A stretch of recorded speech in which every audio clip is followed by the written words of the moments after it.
একটা ছোট মানুষ হয়ে কথা বলি। আপনারা যত ফালাফালি করেন, লাফালাফি করেন, কোনো লাভ নেই। আজকের ভিডিওতে কথা বলবো আসিফ মাহমুদ, হাসনাত আবদুল্লাহ, শেখ হাসিনা, বর্তমান সরকার জনাব তারেক রহমান। সোশ্যাল মিডিয়ায় যে কথাগুলো চলতেছে এই বিষয়গুলো নিয়ে আজকে কথা বলবো। ভিডিওটা শেষ পর্যন্ত দেখবেন, ভালো লাগলে অবশ্যই সাবস্ক্রাইব করবেন। এই কোনো কিছু হইলেই যেমন এই এনসিবির নেতাকর্মীদেরকেই কেমন জড়ানো হয়। যেমন এনসিবির দুইজন নেতা হাসনাত আবদুল্লাহ এবং আসিফ মাহমুদ, তারা 25 কোটি টাকা নিয়ে গেছে।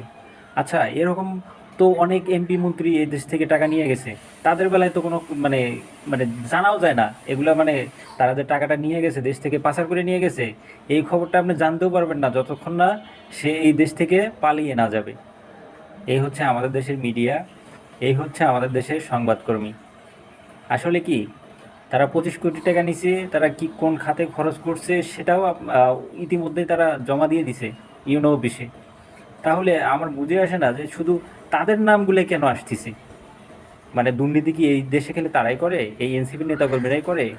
দুর্নীতি কি এই দেশের এই বিগত সরকারের যারা বিগত দলগুলো যারা ছিল তারা কি দুর্নীতি করে নাই? হাজার হাজার কোটি টাকা দুর্নীতি করছে।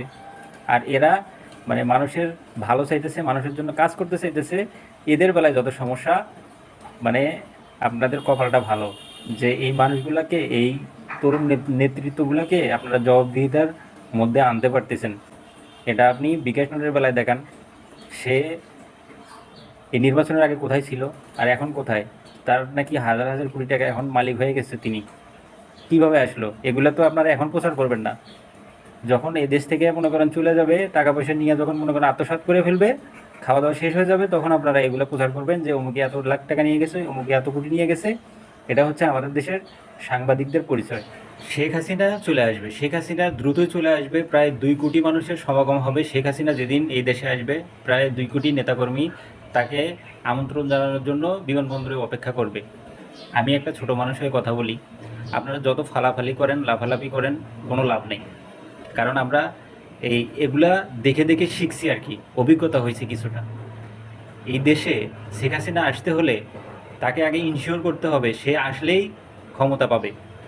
যদি এইরকম হইতে পারে, তার মামলা মানে আসার আগেই নিষ্পত্তি হয়ে যাবে। যেটা আমরা দেখছি জনাব তারেক রহমানের বেলায়। উনি, ওনার নামে নাকি 80টা নাকি 84টা মামলা ছিল। দেখেন, একটা মামলার জন্যে কোর্টে যাইতে হয়নি, কোর্টে যাওয়ার আগে সে মামলাগুলো নিষ্পত্তি। আপনার আমার যদি মামলা হয়, যদি কেউ মামলা করে, আমাদেরকে কোর্টের বারান্দায় ঘুরতে ঘুরতে জীবনটা হতাশ হয়ে যাবে, আপনার জীবন শেষ হয়ে যাবে। কিন্তু যারা রাজনীতি করে তাদের মামলা কোর্টে হাজিরা দিতে হয় না। সেরকম শেখ হাসিনা যদি কখনো আসে, তাকে কোর্টে হাজিরা দিতে হবে না। যতগুলো মামলা আছে অটোমেটিক্যালি চলে যাবে এগুলা মামলার জন্য তাকে কখনো কোর্টে হাজিরা দিতে হবে না। তার প্রমাণ হলো জনাব তারেক রহমান, মানে তার বিরুদ্ধে কতগুলো মামলা ছিল সেটা তো আমরা সবাই জানি। আওয়ামী লীগের আমলে সে মামলাগুলো হয়েছে। জনাব তারেক রহমান সাহেবের যে মামলাগুলো হয়েছে, আওয়ামী লীগ যখন ক্ষমতায় ছিল তখন সেই মামলাগুলো হয়েছে। সে ইনশিওর হয়েছে যে আমি গেলেই ক্ষমতায় বসবো, যার কারণে উনি দেশে আসছে এবং ক্ষমতা পাইছে। এরকম আওয়ামী লীগ